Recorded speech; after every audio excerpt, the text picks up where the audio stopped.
Welcome to Dub Life Diaries, the podcast where passion meets the open road. I'm Joe Person, your host, and also a lifelong dubber. Buckle up, because this ride is just beginning. This podcast is sponsored by Volksmania magazine. Good times, great cars, awesome Volksmaniacs. Visit Volksmania.com to learn more about this class-leading VW magazine.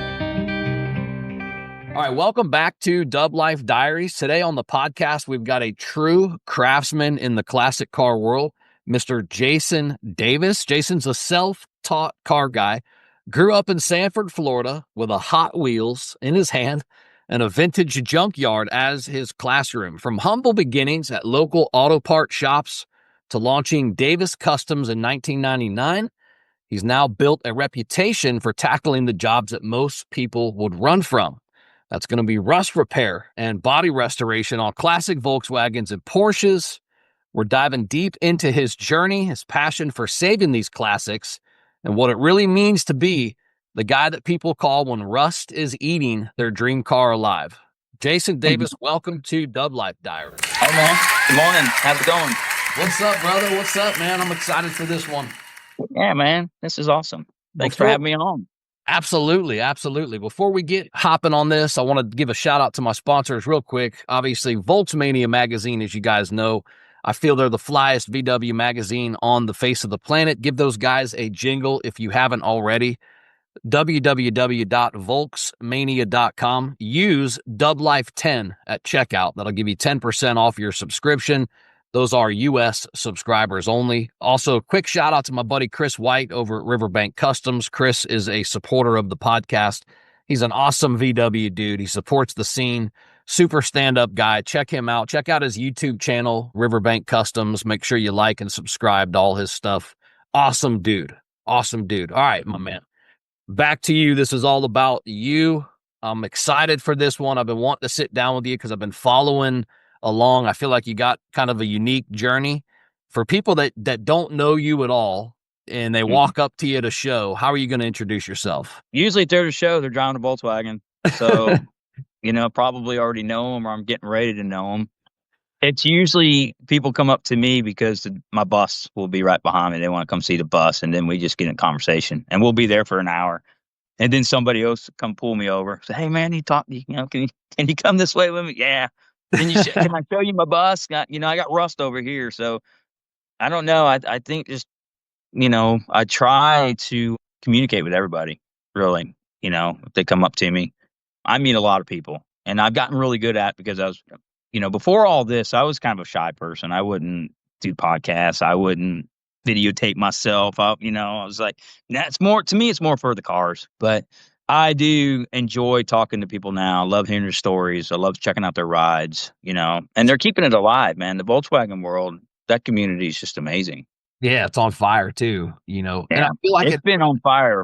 It's been on fire for years. It just took a little pause, because back in the 80s, my brother and everybody had all Volkswagens. My brother had a Volkswagen that was lowered. My neighbor had a Volkswagen that was lowered. I grew up with them.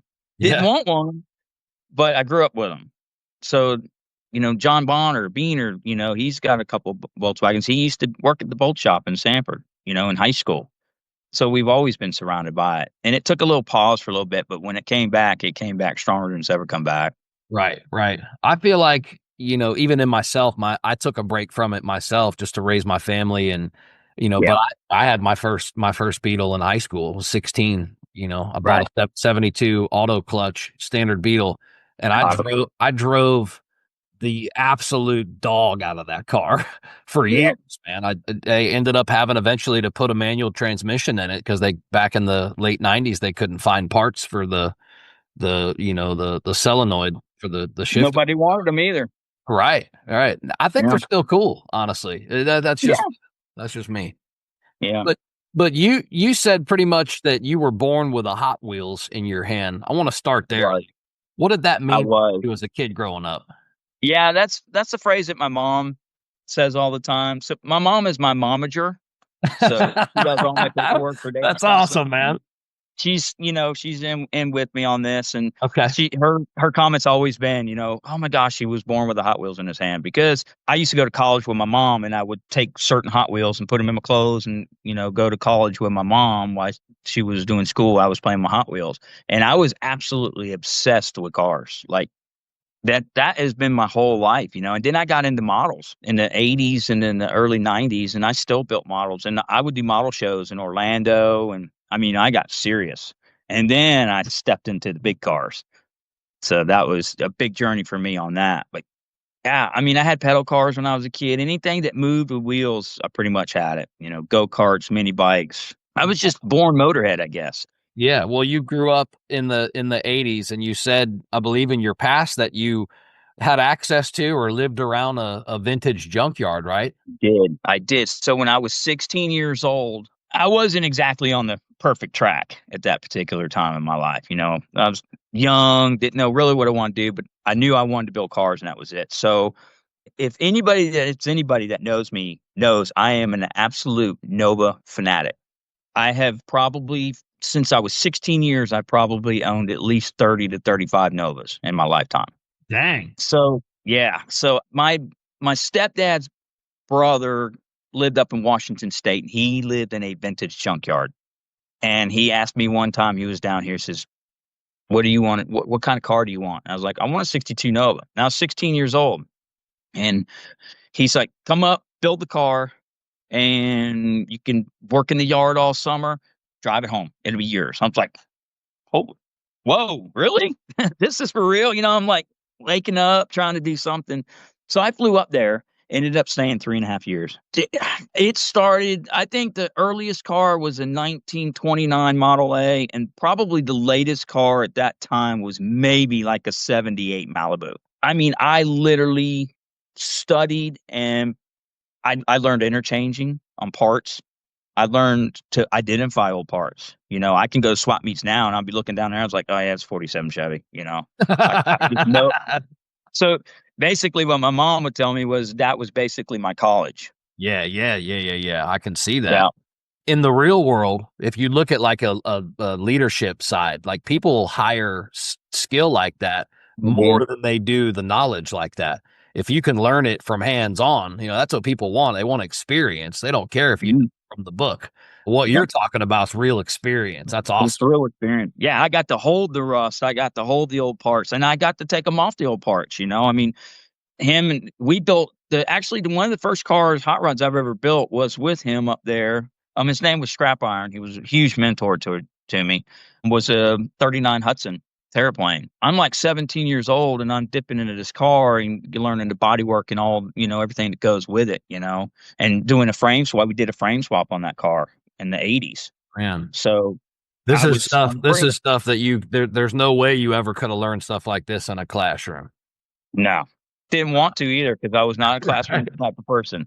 I wanted to be in a shop surrounded by cars somewhere. That was, I would sit in class and draw cars on my books. I didn't, school was not my gig. It reminds me of my 6-year-old. Everything he does is all about cars and cars and Yeah. cars and cars. And he made this in art class yesterday. Yeah. And that's awesome, because that's, it's that spirit staying in there. People say, "Oh, this is a dying art. This is dying art." But if you really step out into the world, you'll find that it's really not a dying art. You can go on TikTok and see kids all day long doing hot rod stuff, and they have some knowledge to it. So it's coming from somewhere. It's coming from their parents or a mentor they have. Right. So it might be a dying art where you're surrounded, but there's tons of metalwork guys out there that are just unbelievable that I follow. It's like, wow, I'm still learning from them. I'll watch them do something. I'm like, oh wow, I need to change my technique and try to get as good as this guy, because he's really good. Yeah, no, that's really awesome though. And to be in a position like yours, which is really kind of at the top of the Rust game, and still be like the mindset of being coachable, still being open to learning, like you're saying, that's huge, brother. That's huge. Yeah. You Yeah. know, that's an awesome character trait for sure. But when you look back at the junkyard time, do you think that having access to cars that, you could just break apart and just whatever, do you think it kind of gave you more of a fearless approach toward restoration or taking them apart, putting them back together? It did. I'll tell you what it really did was the biggest thing on junkyards is, and that's where I bought majority of my Novas. I had a stack of Novas up there. It broke my heart to see the cars sitting in the woods, sitting in junkyards. And so what I did was, to me, every car has a story. It doesn't matter. I've built a lot of cars in my life, and you will get a car and you start the project and you'll take the windows out and the back glass will be scratched. Somebody scratched that. Where's that car been? Where's it traveled? Who owned it? Every car has history. So it would break my heart seeing Carson. I'm like, man, I could fix that. That's easy. Why don't somebody fix that and put it back on the road so someone else can enjoy it? you know so, and that's pretty much where that started. And like I said, on that my Nova had come out of that junkyard that I built, and then that 39 Hudson came out. We went out and picked the car. He's like, which one do you want to save? And I was like, I want to really save that one, because every time I walk by it, it grabs me. It's like, yeah, somebody, the rust is sitting there saying, save me, please, somebody save me. And I think that's really where it comes from. I want to save them all. It's funny you said you said that it kind of chose you. I feel like that kind of happens with these cars. I can look at them all day, but man, some of them they just I need it. I need that car. I want that car. I need that car. I'm going to find a way to get that car. And it doesn't happen that often, but it does throughout your life. It'll happen. It'll happen. That's kind of cool. Kind of cool. Yeah, and every car I've come across that I personally own has some sort of a connection. I don't know if you ever seen, I had a burnt orange and two-tone Bug, a 61 at one time. His name was Herbert. Everybody knew the car. But it ended up in a junkyard in Sanford, and I went back to get the car. Guy wouldn't sell it. Well, I sent Bubba, Don Corsi, over there to the junkyard. He calls me, he says, hey, man, you want to buy this car? I'm like, yeah. He's like, give him $450. So I ran down there and got the car. And then I had to do a title search on it. So I did the title search. There was a lien on the car to a lady that lived off Colonial Drive in Orlando. And I went and met with her to get the title work done. And lo and behold, she was the original owner of the car. She bought it brand new in Winter Park. Dude. And she actually bought two of them. There was a black one and a white one. I owned the black one. The white one, her husband was on his way surfing one night, or one early morning. In the white one, he was killed. Somebody run him off the road. He was going to Cocoa to go surfing, and he was killed. So the way that the lien went in there is, one of the boyfriend later on in life that she was dating needed a car. So she said, well, you can drive this car, but I'm going to put a lien against it so you don't run off with it. But he kind of ran off with the car, and she was like, well, where is my car? And I'm like, explained it to her. So I sat down with her for 2 hours, and we did all the paperwork, and she couldn't drive. She was much older, and I told her all about the car, and she's like, yeah, here's all the paperwork. Here's pictures of it. So I reunited just by that little thing right there, I reunited that car with the original owner, Yeah. And then when I was done with it, I drove it down to her house, and she couldn't believe it. I let her sit in it, and that was really when it hit heart right there. Is she had made a comment to me. She's like, it's beautiful, but the memories are painted away. The memories of the car. It's so awesome to see actual car back in my driveway, but it's not the same car as it was when you had it, and that really hit home. I was like, yeah, because now if I'm doing full restorations, I'm wiping away all the history of the car. So I try to keep as much history of the car as I can. That's a really good point. And that's probably going to resonate with a lot of folks too. Just the fact that you're thinking like that kind of shows the level of artistry and true craftsmanship that goes into what you do. That's really, really cool, man. I'll give you a really quick one. This is my latest one. Okay. Holly and I flew out to her family, lives in Little Rock, and we were going to her sister's wedding. My shoe blew out just before the wedding. My shoe blew out. So the sole just started flipping around. So I was like, I'm going to run to the Walmart real quick. Okay. So I jumped in the car, ran to Walmart, crossed the street from the Walmart in the turning lane. In the woods, there is a grown over junkyard. And I could not believe the amount of cars that was stuck in this field in these woods. So here I am. I'm in a full suit, brand new shoes that I just bought from there, jumping the fence, going into this junkyard. I said, I got 5 minutes. I can do this.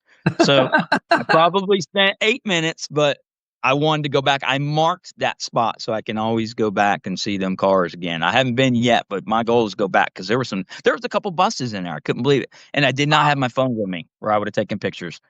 But that's how I am. It's like I don't care how I'm dressed, what I'm doing. If I see something that's going to grab me, I'm going after it. I got to go check it out because it's a car. There's history out in them woods.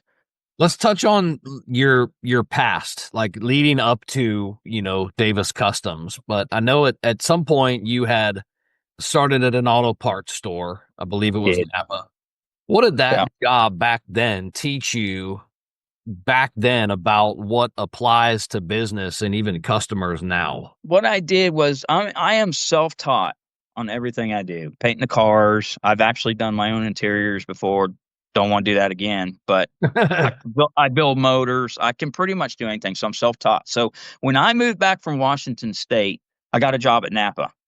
And the reason I got the job at Napa is I wanted to be surrounded by auto parts themselves. So I wanted to learn the different new parts and how that whole system worked. So actually, it worked out pretty good because then I learned how to turn rotors, turn flywheels. I learned how to mix paint and do counter work in a Napa. So when I left the Napa, I actually went to work for Havoline Express Lube. I started doing oil changes, tune-ups, and I had the basics of automotives, but I needed to get into diagnosing stuff. When I was at Texaco, the owner of that, Ted Kurtz at that time, he was my boss. He sent me to diagnostic school. I learned to do diagnostics and learned to do all that. At that particular time, there was a gentleman working with me that was another mentor. His name was Ron Smith. He owned Southern Performance Machine. He worked there for a little bit, and then he ended up moving on, and I moved on. But after I did that, I went to work in a tire store. So now I'm learning tires, different size of tires, learning wheel back spacings, So I worked for John Sellers at that time. He ended up being a very big mentor. I call him like my adopted dad. But I worked for him for probably 4 or 5 years, learning that particular business. And then I left there and went to work with Ron Smith at Southern Performance Machine in DeLand. And I learned how to build motors, pulling transmissions, building the motors, and doing all the machine work on the motors. Wow. So I felt at that time I was pretty good where I needed to be. So I started Davis Customs in 99 because Ron and I had separated. He was a chicken farmer, so he went back to his gig, and I kept the wholesale of the business. So I kept all the customers that were local car show, because back then, people were leasing cars and they would never change oil. And then the leased cars with blown motors would go to dealerships or out to the auction, and these little dealerships around town would buy them, send them to us. We'd rebuild the motor, and then they would put the cars on the lot and resell them. So that was a pretty tight gig back then when that happened, Started Davis Customs automotive repair.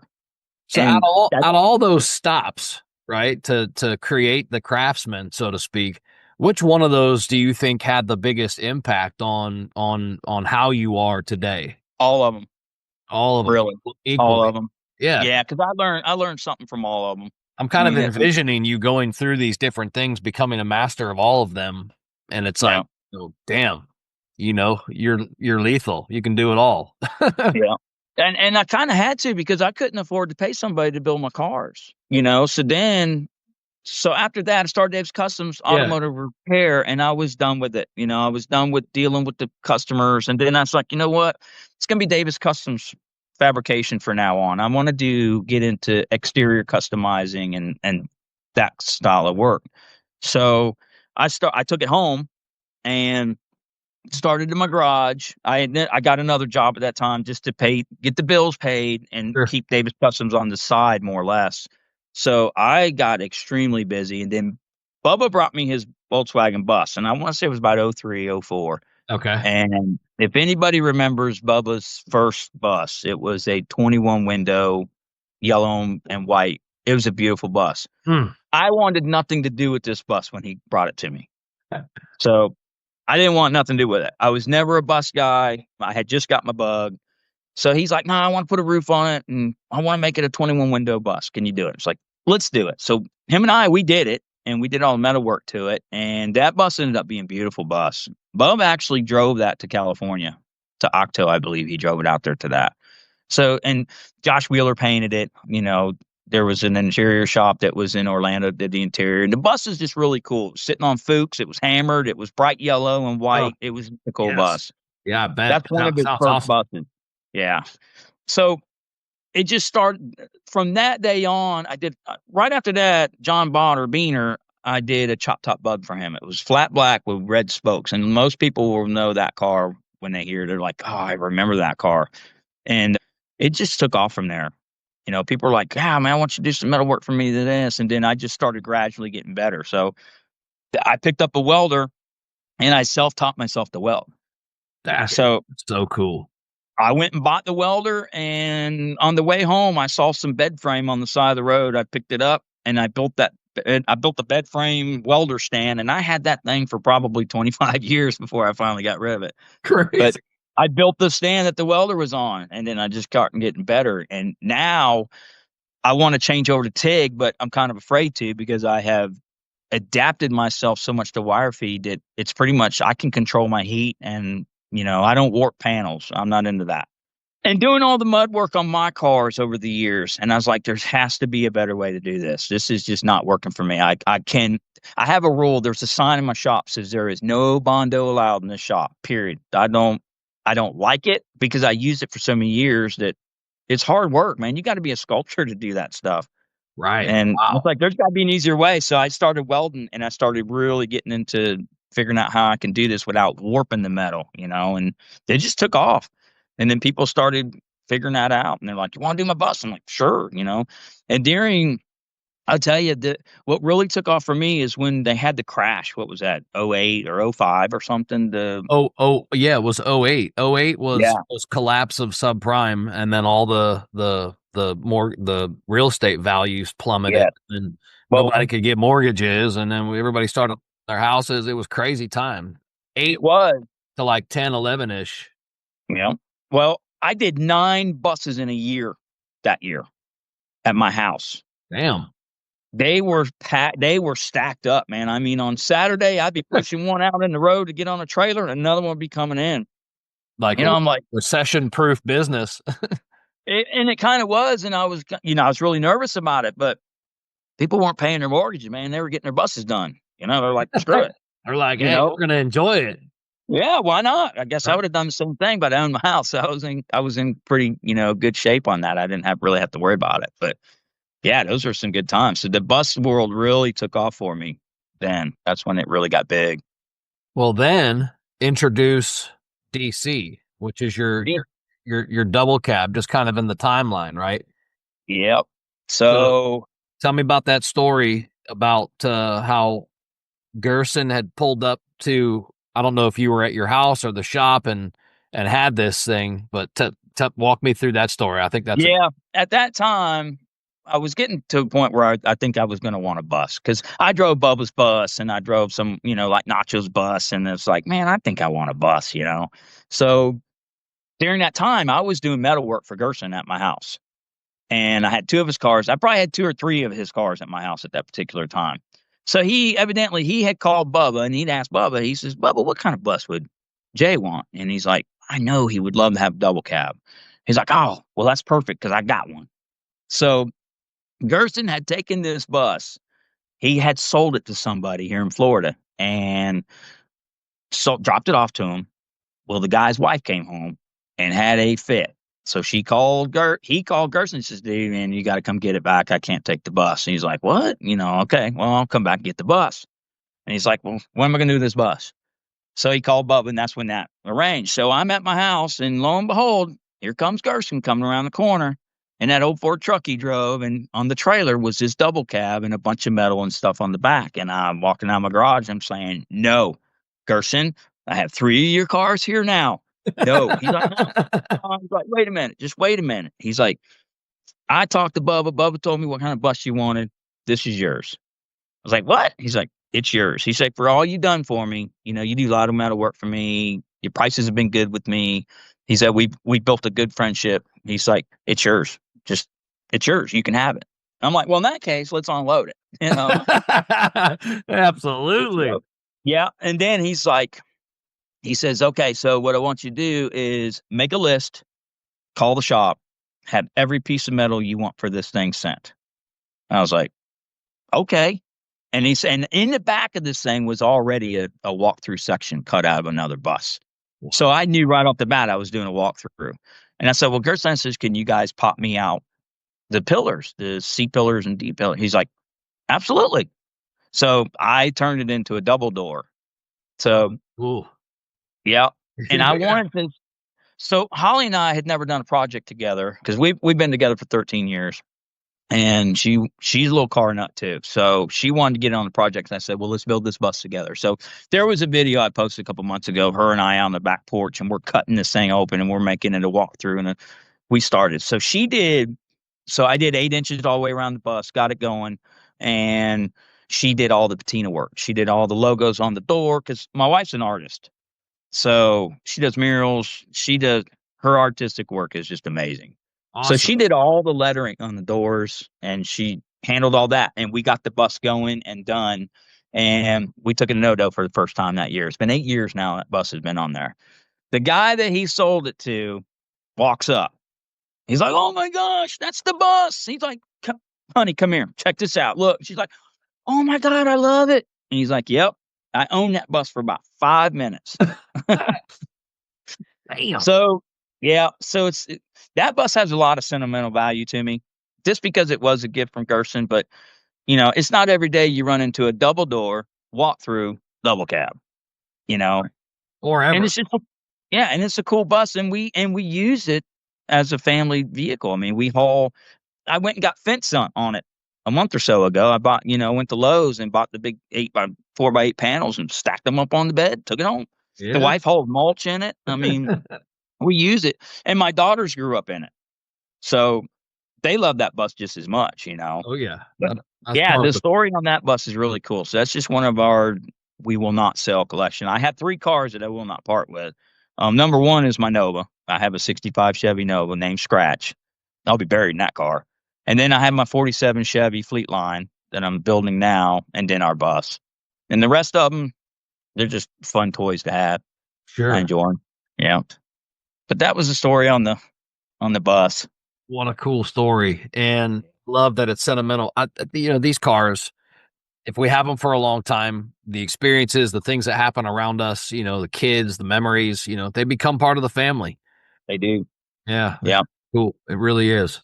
Yeah. It's like Scratch. Everybody knows Scratch is Scratch. It's just, that's one of those cars that, like, my mom will, she's like, I'll post a picture of my mom's like, oh my gosh, I love Scratch so much, or somebody will say, oh, I raced Scratch years ago, in the streets, it becomes family. And I have so many memories in that car. And Holly and I got huge memories in that car. When we met, I was in that car. Mm. So, yeah. And I've had that car for 37 years.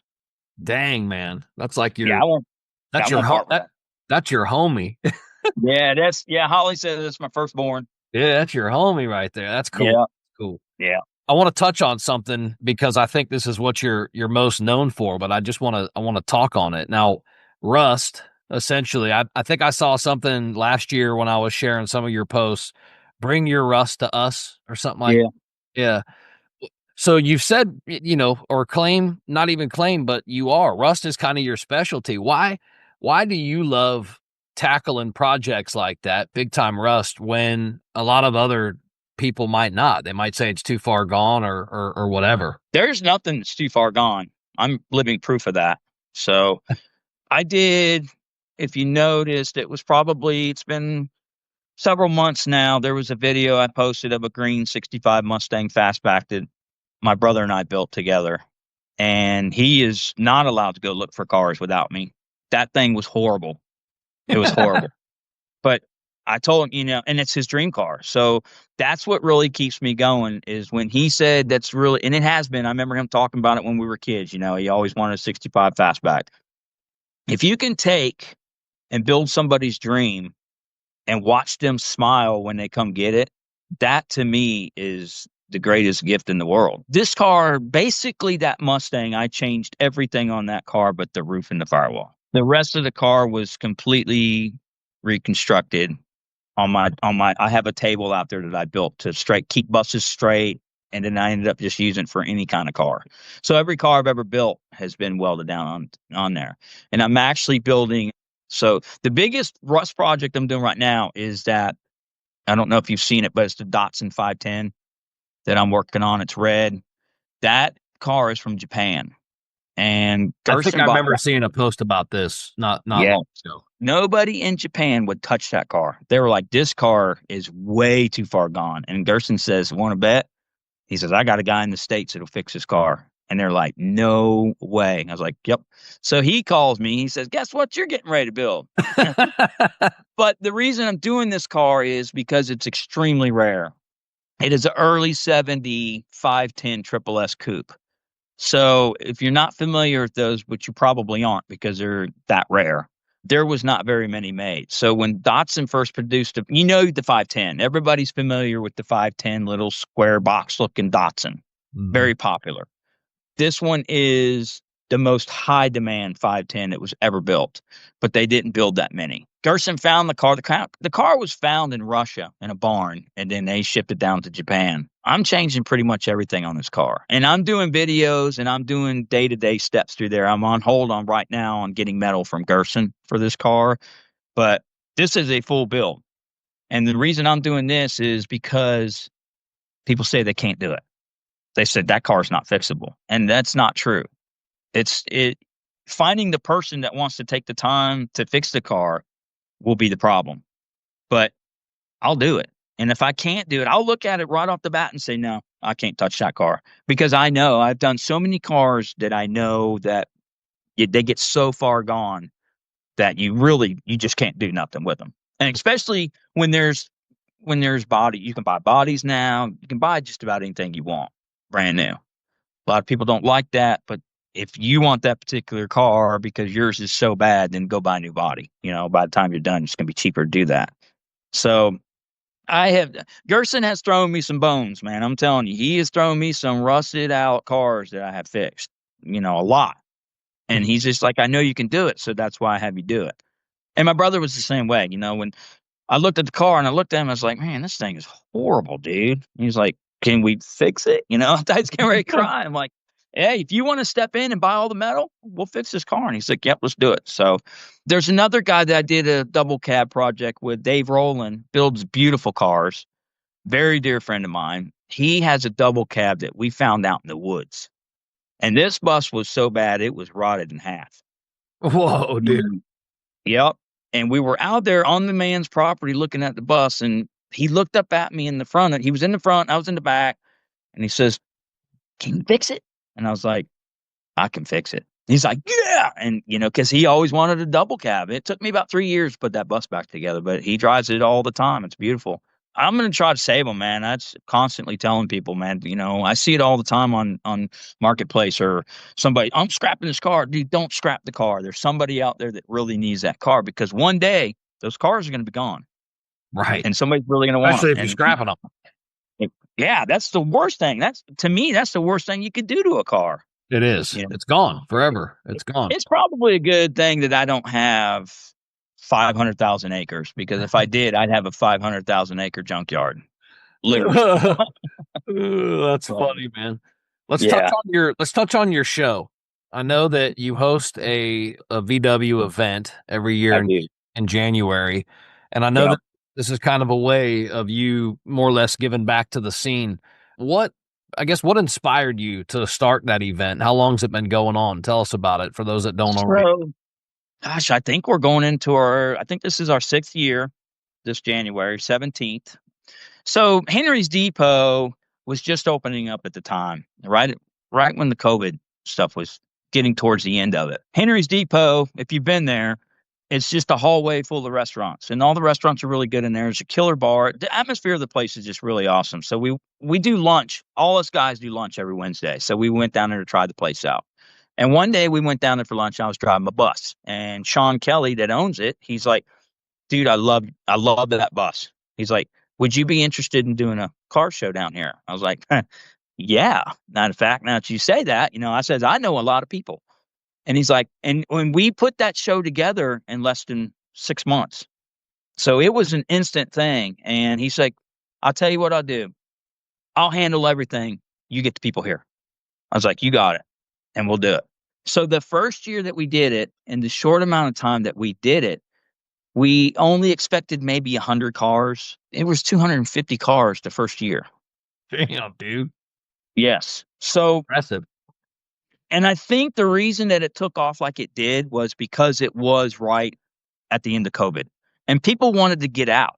They were tired of being cooped up. You know, people weren't driving their Volkswagens because you had to wear a mask, and everybody was still kind of hesitant about going out. And we were just like, this is to get everybody, the Volkswagen community, back out.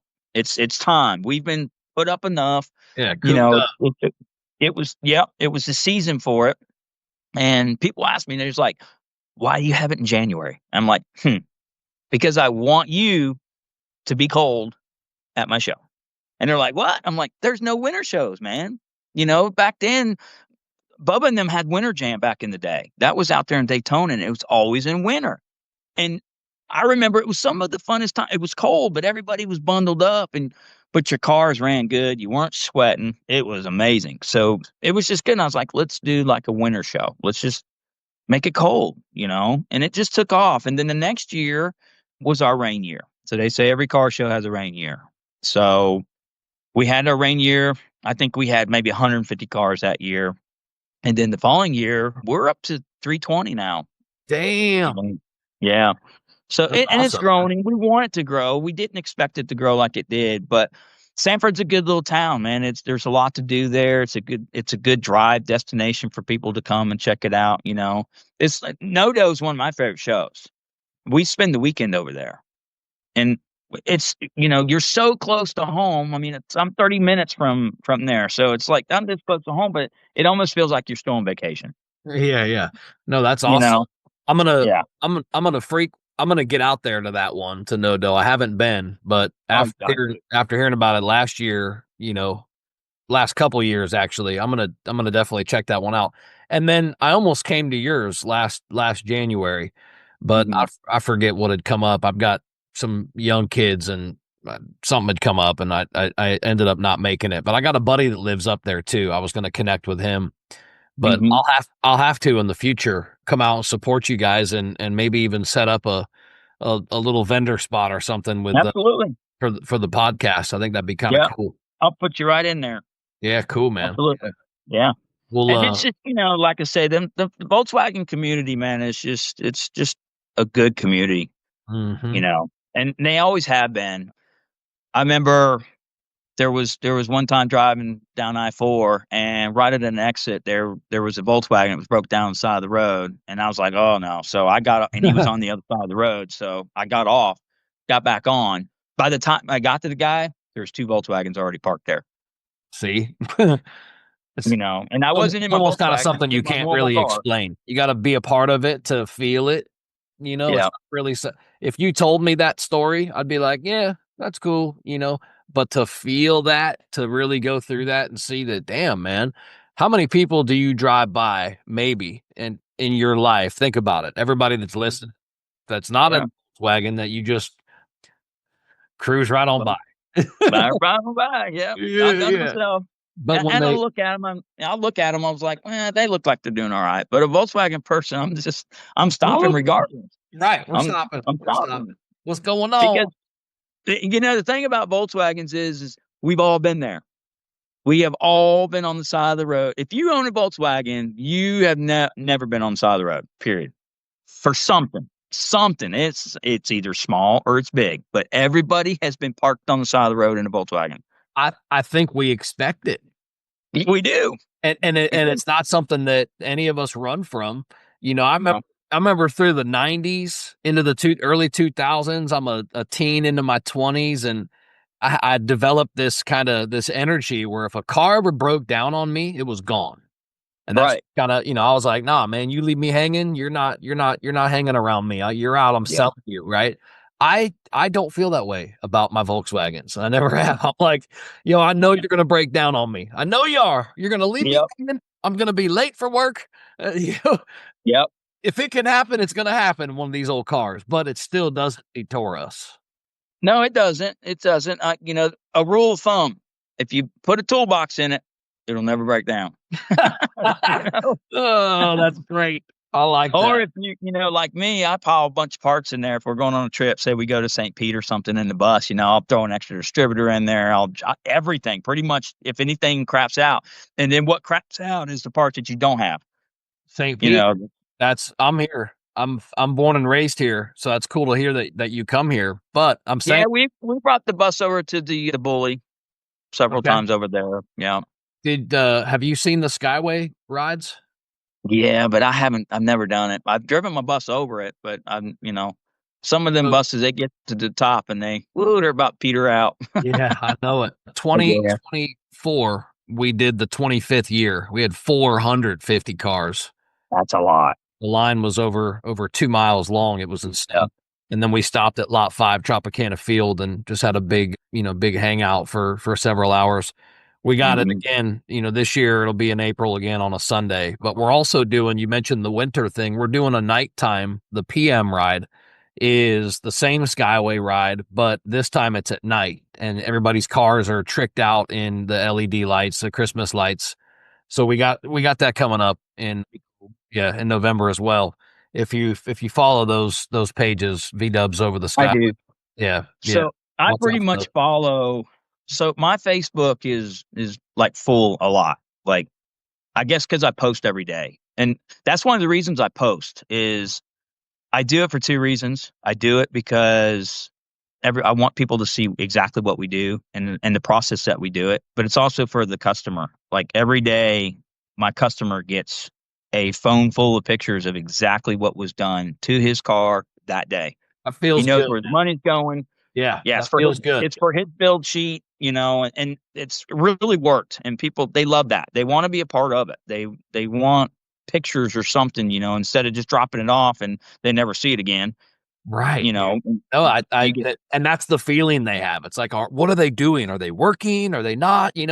And you can't help it, but that's the anxiety that most people have when they send their beloved car, to a shop and they have no updates. So that's a really good touch, man. Really good touch. Yeah, we keep up there. But then back to my Facebook, that's why we post. So I follow everybody. A lot of times I don't get to comment. I don't have the time to comment, but I want everybody out there to know if you have pages or if you're Volkswagen related, I'm watching. I don't.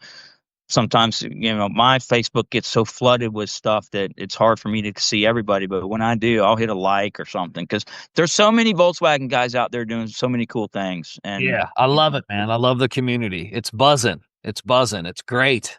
Again, it is. That's why I wanted to do this. Why I wanted to get out in front of you guys and show you guys off. You guys are all a bunch of cool MFs. We try. I've been doing it a long time, man. I've got a lot of VWs under my belt. I think I've done, Holly's thinks it's more, but I think I'm right at like 100 buses under my belt. Dang, man. Probably since 03. The experience there is just, it's a lifetime. Yeah. Yeah. I know the split buses pretty well. Yeah. That's pretty awesome. Yeah. So we're talking about this community. I know it means the world to both of us, but if you had to describe the VW community in just one word, what would that one word be? Family. Family. All right. Yeah. Why that word? Why family? Because for some reason, Volkswagen's peace. Like it brings peace. So it brings a community together. You go to different shows, you get different people. I've been to Corvette shows. I've been to Mustang shows. They're nothing, not even remotely close to Volkswagen shows. To me, every Volkswagen show that is out there is just one big family reunion. And it really is, because majority of the time, everybody knows everybody. It's just everybody getting together to show off what they've been doing for that year and what they're doing, what they've been doing, what they're going to do. And everybody just knows everybody. Everybody waves, That's the thing. You got to go to Nodo and camp. Because majority of the people camp there at the Nova campground, and you just drive around the whole park, and people they're watching. Hey, man, everybody knows everybody, and it really, to me, the Volkswagen community is just one big family. Mm-hmm. And I think that's where it stays. There's not a lot of drama. It's the Volkswagen world is not like, oh, my Volkswagen's better than yours, or no, you should have done this. It's like, dude, I love your car, man. It's awesome. Right. And It's it just don't matter what, it don't matter how, far left or right it is. It could be yeah, shiny and glossy or, rusted and barely yeah, scraping in, and they're still dope. yeah. And there's people that they look at cars and they're like, man, how could he do that to that Volkswagen? But they keep their mouth shut about it. They just don't express it. They're like, you know what? It's his car. He drives it. He has to look at the dash every day, not me. So, somebody else will probably like it more than me, but I'm not gonna downsize any car for that matter, just because it is, in the 60s. Look at Volkswagen in the 60s, man. Every hippie love peace person had one. My parents cruised around in buses when they were hippies. Yeah. It's just Volkswagen brings peace and love, man. It's just a really good community, and you're not going to find another one like it. You're not. You won't find them in any kind of other groups, like British cars or even American car clubs for that matter. It's a good community, but you get into those clubs and there's still there's politics in there. Mm. It's, oh, my car is a little bit better than yours, or I spent this much money on my car. That's not it. It's not about that with me. It's about the car. I could care less about you. And yes, that's another funny thing is, somebody asked me one time, says, why are all your cars, the windows tinted? I was like, because it's not about me. It's about the car. And they're like, well, I never thought of that. I'm like, well, yeah, people don't look. 90% of the time when you see a cool car going down the road, you never see the driver, because the first thing you look at, you're going to look at the car, and that's what's going to grab you. And you're going to be like, wow, no one sees the driver. So I tint my window so you don't see the driver. Yeah. And plus I like the comfort zone of a living room when I'm driving down the road. So, Yeah. but yeah, that's I'm a fan definitely, of tint. I'm a fan of deep tint. I like real dark tint too. so do I. Yeah, Yeah. yeah. I like it where I have to roll my windows down at night. That's how my bus is. And actually, when I first did my bus, I tinted the windshield, but I took the tint off because I couldn't. It was such a reflection on the back seat that I couldn't see out the windshield. Yeah, So I took it off. I've had a couple cars that were so dark. I put this vinyl strip. I had a 96 Jetta back in the day, first year of the new body style back then. And it was 97. And I had this black vinyl sun strip. I thought would be this really good idea to just 100% block, the light. So when the sun would set or rise, on my way to school, Right. whatever, it was Like a just permanent visor. yeah, it was just this little, orange dot, like it wouldn't penetrate at all. But I also couldn't see through the windshield because then below that was tint and Right. it was too dark. I had to take it off. Yeah. It's amazing that you could actually get it too dark. Yeah. But you can, and it at night. At night, Oh yeah. it always talks to you at night. You're like, shit, I can't see. I can't see. You're rolling your windows down. You're like, am I good? Am I trying to open the Yep. door? Yeah, it's funny. All That right, is so funny. describe a typical week right now, work week right now at Davis Customs. Is it sun up to sundown, grinding and metal work, or kind of give me what it looks like? A typical week looks like. A typical week can not absolutely chomping at the bit on Sunday afternoon to get here on Monday morning. I open at 8 o'clock, so I'm normally 8 to 4, 4:30, hour lunch, and it's balls to the wall until lunch, and then it's balls to the wall until I leave, and then I go home and I leave everything here. Nice. My mindset stays here. I go home and hang out with the family. We're involved in church, so we do some church projects, and our kids are homeschooled. Typically Thursdays at the shop, they're here. The whole family's here on Thursday. So we hang out and, they ride their scooters around the parking lot and we just do a family day at the shop. But we're a very tight knit family. Mm-hmm. So we stay very close, the four of us. We're very close together. And then I work through the week. I do lunch typically for an hour on Wednesday with the boys, and it's grind until Friday. And then Fridays are supposed to be my days where I work on my cars. But I Okay. do get projects in here that need to be done. They want their cars, so I'll just do that today. So that's a typical week. Yeah.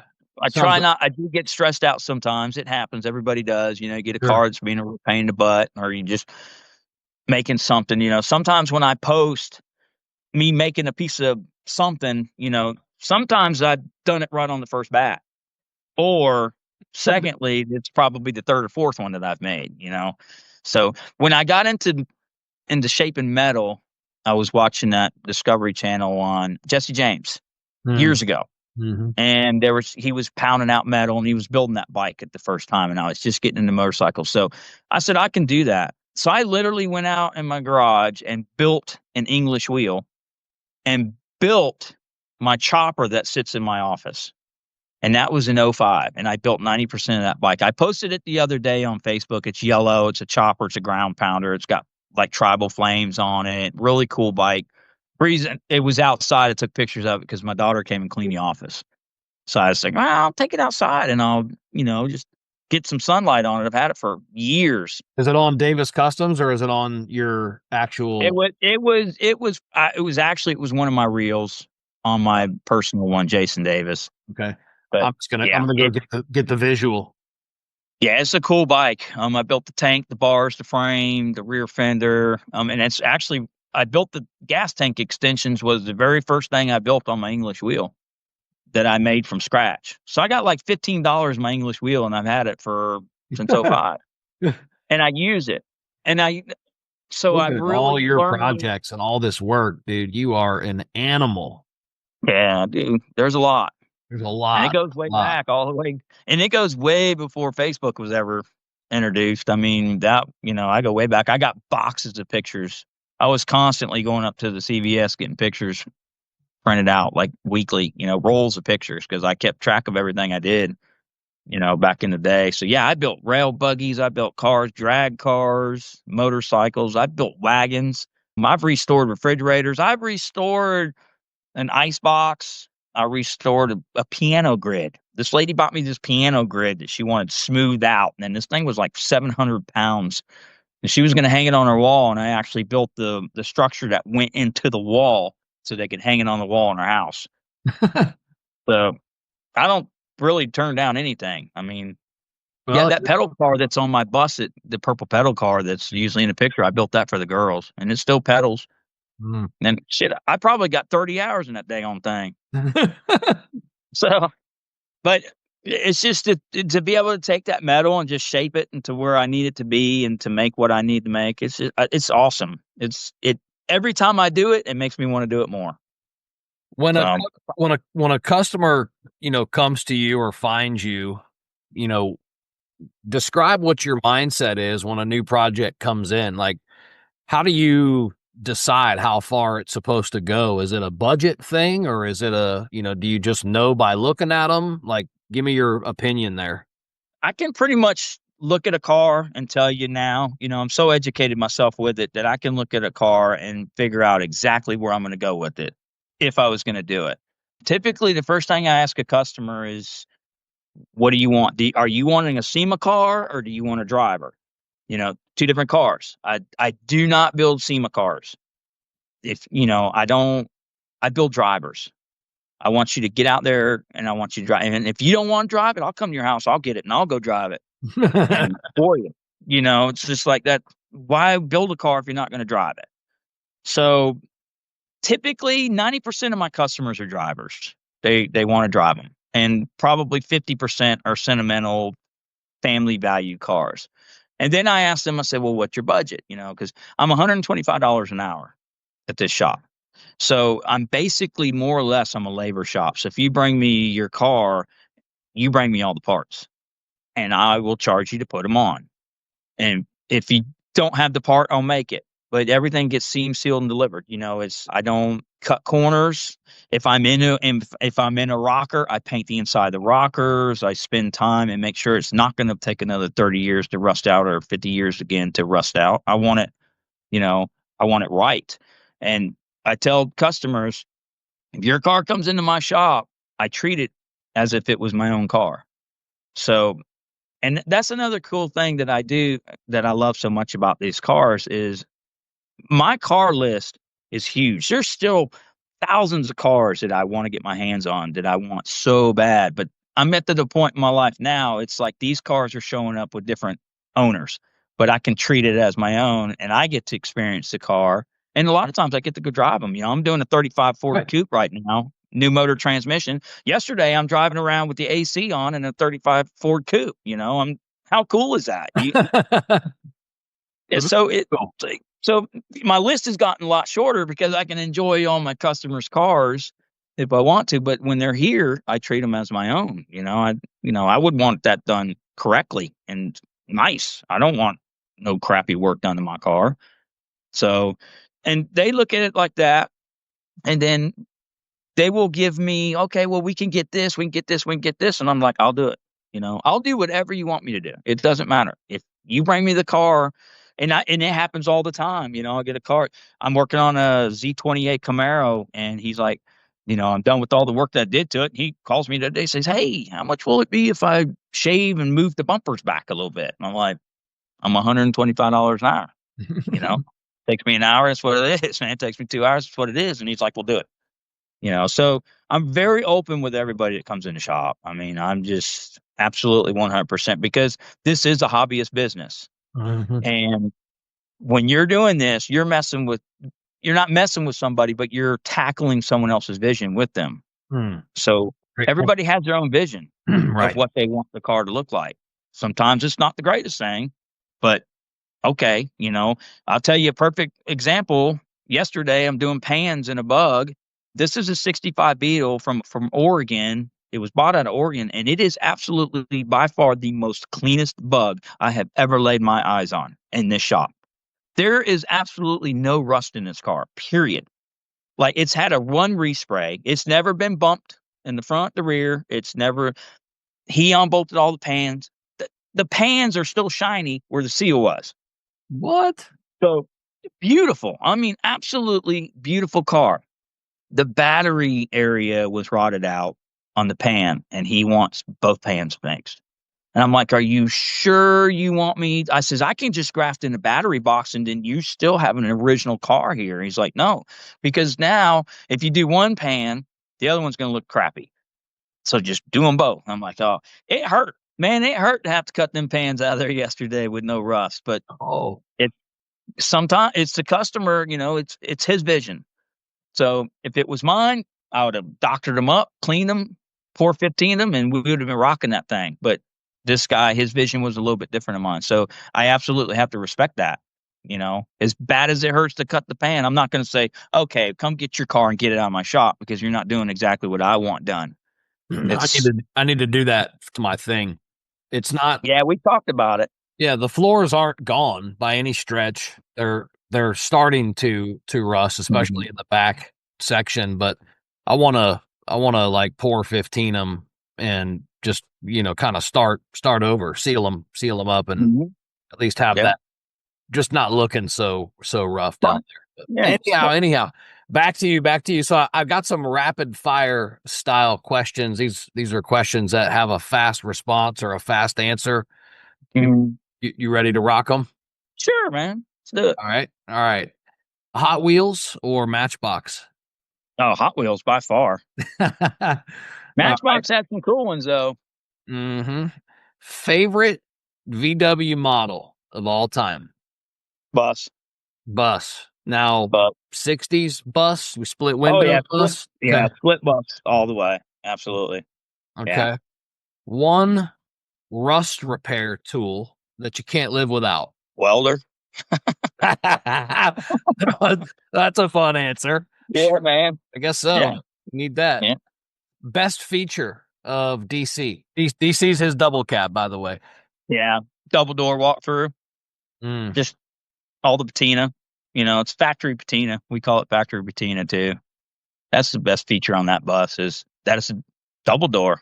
It's pretty cool when you can open up both doors and walk through there. Yeah, dude. Absolutely.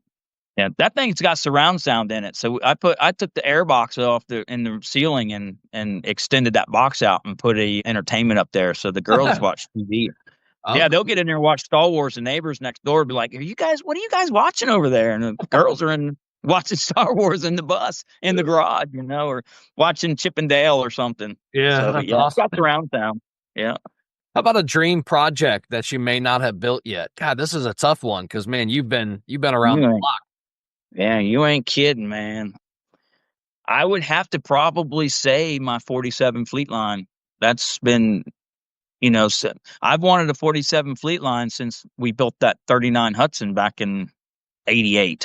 You Wow, know, 'cause- yeah, I mean, it's a I have long time, always man. loved the Fleet Line, man. Yeah, I've been doing this a long time. Yeah. So Yeah. And also, the Sanford vibe there, yeah.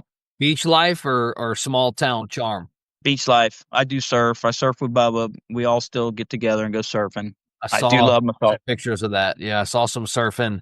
I grew up, Yeah. I'm West Coast, but I grew up surfing here, and then we used to drive over to East Coast, take the beeline, come through Orlando, and end up in Daytona, and then south of that, we'd go RCs, we'd hit Spanish House, we'd hit Ponce Inlet, New Smyrna, that whole Patrick's Air Force Base, that whole East Yep. Coast flavor.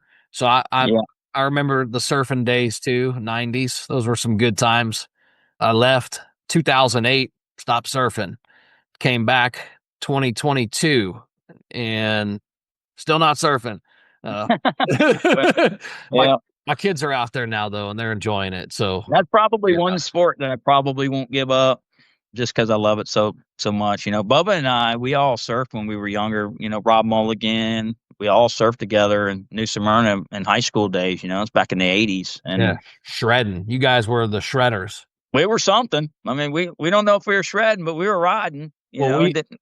we used to pull up on the locals, at the spots up and down the East Coast, and you could always tell the guys that lived there because they were just so much better, so much faster, Yeah. and they drop in on the wave harder and they cut Oh, back harder. You're like, damn man, who pissing at yeah. those Cheerios? Well, New Smyrna is my hometown for surfing. I'm right next to New Smyrna, and that's where we grew up surfing. And I actually learned to surf in New Smyrna. So yeah, we can go out there on a flat day, and I can shoot. Sometimes I can catch a boat wake, man. I mean, it'll come Any in. shark stories? Gosh, I got tons of them, man. I've never been bit. Bet. Okay.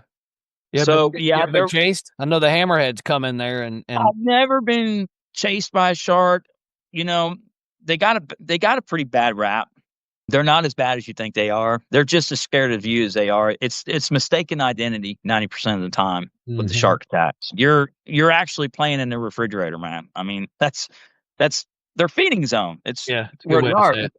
I'm a little more south of the jetties. I really don't smoke. I don't really don't surf down there much anymore. I got my little spot that I did when I was a kid when I learned, and I surfed that area. I have stepped on them. Pretty big shark I landed on one time. I've had little baby sharks actually. I'm paddling out, and little baby shark jumped up on landed on my board, and he's flopping between my fin, and I'm just like, whoa, and it Whoa. was a shark. Crazy. And I've been on the same waves with sharks. I've Mhm. surfed with them before. Pretty good sized sharks, but like I say, that was clear water days, so they know you're out there, and if they really want to bite you, they're going to bite you. But it's Right. 90% of the time, it's just mistaken identity. I They're not targeting you. I spent I a hope. lot of time, a lot of hours, many days, skipped high school and went surfing for the hurricane swells, etc. And I never had any close calls, but I know they're there. Oh, they're there. I've Oh seen God, them. they're I've there. seen them, and there's been the warnings on the beach, and and Yeah, all that. So, but yeah, yeah, yeah, yeah. All right, yeah, so there was. beach life was the answer though for Yeah, Sanford vibe. How about music? What kind of music you guys into? You got any music playing at the shop? gosh. Okay, so I have a system in everything. Everything has a system in it. So So you're a music is music guy. probably. I'm a music guy. My greatest music that I love 80s rock. Okay. So back in the days before I got in surfing, I had long hair, played drums. I Oh mean, hell yeah, man! A yeah, rocker, I some was a rat, hairband rocker, some big poison, some time. rat. Yeah. Yeah, played so I still play drums today. I have a drum set at the house, and I play occasionally. One of my good friends, he's a guitarist. He wants to come over and play a little bit too. Cool, Get back man. into that scene. But music, stick figures, probably one of my top line artists. I've seen him 5 times. I follow him. Matter of fact, he just had a son, so he's a dad now. So he settled down. Stick figure. We do some worship music. I have my worship days then I listen to the worship music and, elevation worship and stuff like that. I'll pick my days at the shop and just get into that, you know, and then just pretty much anything, man. I love all kinds of music. I don't really listen to rap, and I'm not huge into country, but I know some of the songs, but I'm more of a rocker, I guess, than anything. That's your alternative reggae is Stick Figure and all those bands, and I kind of like that because it's really upbeat. It's not a lot of drama music and it just Yeah. good energy. Yeah, I like good energy. I grew up on probably more of the hip hop culture, here, St. Pete, 90s, Tupac and Biggie and all that was real big at that time. Yeah. MTV was real big with MTV Raps, and just a couple stations north was BET, and we were just real heavy into the hip hop scene. I feel like as I grew up, the the quality rap music, which we can call it, is gone. Now it's a lot of, I don't even know what the hell they're doing now. It doesn't. Yeah, It's more like a violence rap, it's if something. anything. Yeah, I don't Yeah. really get it. The artistry, I feel like, is more gone. They're using more computers and stuff to make the music, and especially the vocals and stuff. And it's like, what is this stuff? So I switched up, and started listening to kind of a little bit more of a country vibe. I feel like it's still rap. It's just with some singing behind it. Oh yeah, absolutely. Yeah, and you there's a know? lot of it. I like the outlaw country. I like outlaw country. That's pretty good stuff. It's more like a rap. I like some sort of rap. I'm more into like when the Beastie Boys came out. Oh hell yeah, love the Beastie Then Boys. you kicked up. Then I figured out bass, and I'm like, oh my gosh, I got to have bass. So I started putting systems in and start to listen to that kind of music, and I loved Yeah. it. And I still love it to this day. I mean, I listen to the Beastie Boys all the time, man, just because it takes you back to the good old days. Yes. It's funny thing about music is you can hear a song, and you'll remember exactly where you heard it, when you heard it, the day you heard it. Yes. But sometimes you can't remember last week. And isn't that amazing? And music Yeah. does that. It does that for me too. I think it does that for a lot of people, but I think that's why music becomes so meaningful to us, is because we can Yeah. attach ourselves to, real core memories of things. And then it might be several years before you hear that song, and then it comes up again and you're like, oh, like, look, I'm getting Mhm. the goosebumps right now just thinking Yeah, about it. man.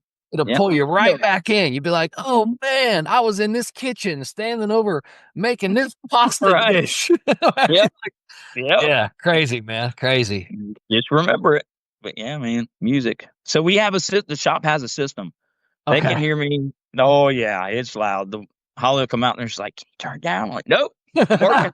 You know, Oh, good. if I get in that Man. groove out there when I'm making stuff, a lot of times when I'm doing something like I'll be making something for a car or something. I've got the music jammed up, and sometimes I'll go out there. It's very funny sometimes when I'm building motors, I listen to 50s music. Okay. So it's very strange, and I think it comes from working with Ron at that time in Yeah. his machine shop because it's all he listened to was oldies. So it kind of takes me back, and what it does is it kind of refires my memory, and it's like, oh yeah, I remember I got to set this bolt first or something like Yeah. that. So I Impressive. kind of put my music towards my that era, and it helps because it refires your memory a little bit, because it makes you remember. Yeah, yeah, it sure You know? does. Like we're saying, music takes you back there.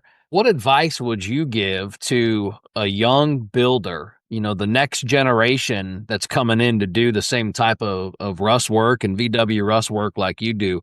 What type of advice would you give the next generation? Don't give up. Just don't give up. You're gonna have your highs. You're gonna have your lows. You're gonna have your struggles. You're not gonna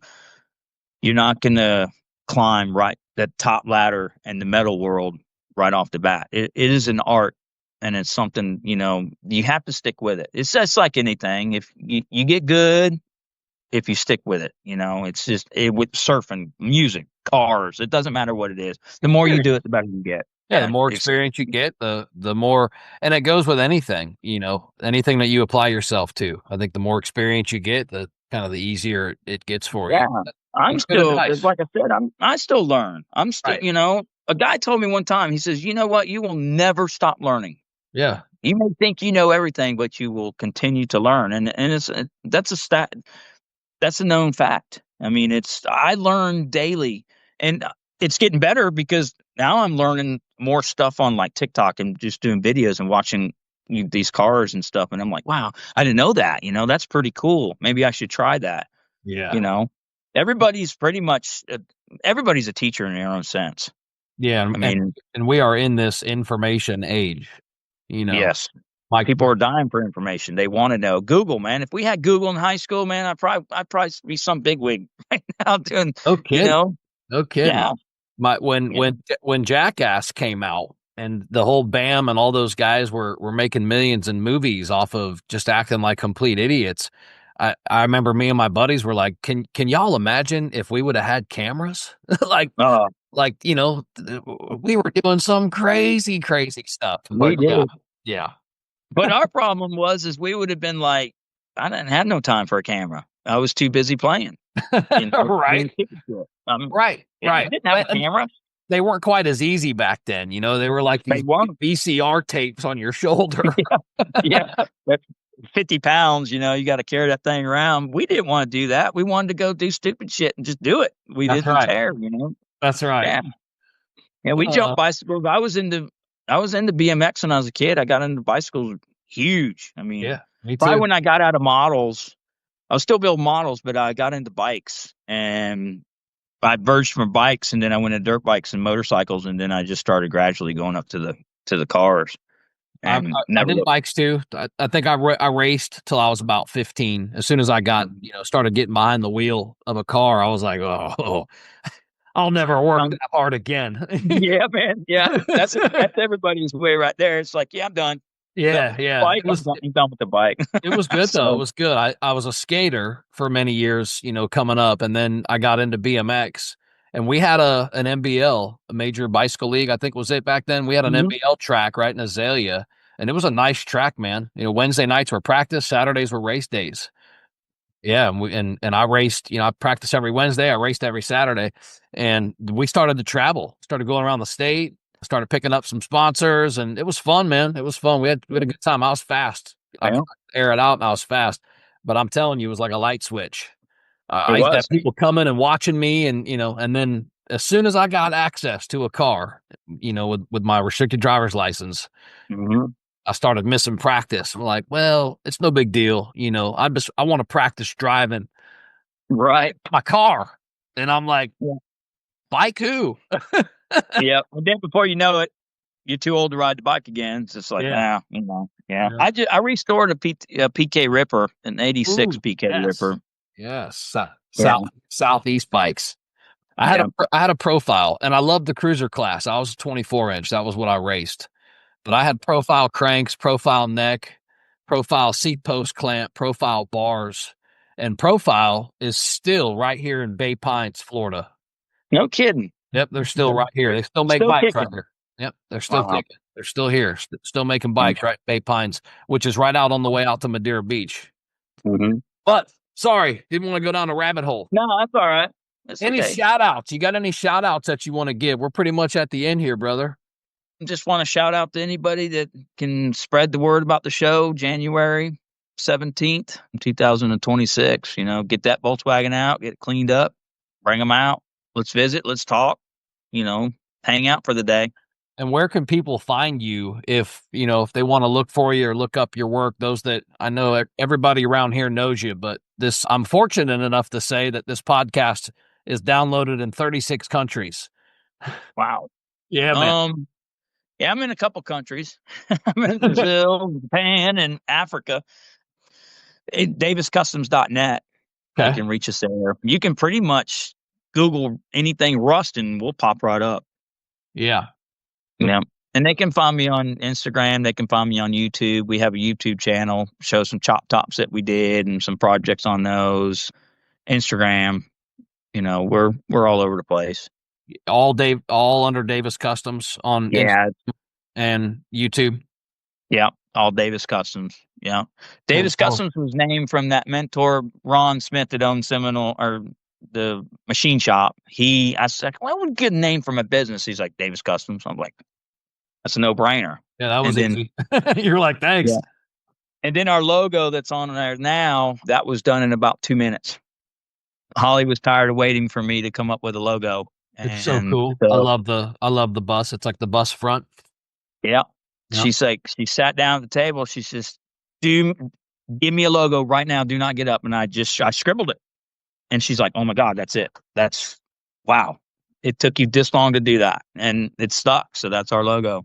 Sweet. So I love it. And that's a wrap for this episode of Dub Life Diaries.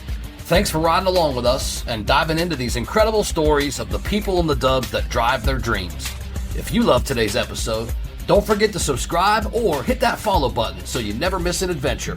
Do you have a story to tell or know somebody else who's living the dub life? Awesome! Reach out to us. You can find us on all socials at Dub Life Diaries or shoot me an email. I'm not hard to find. dublifediaries@gmail.com. Until next time, keep the engines humming and the wheels turning, and always follow the road that inspires you. This is Joe Person. I'm signing off. I'll catch you on the next ride.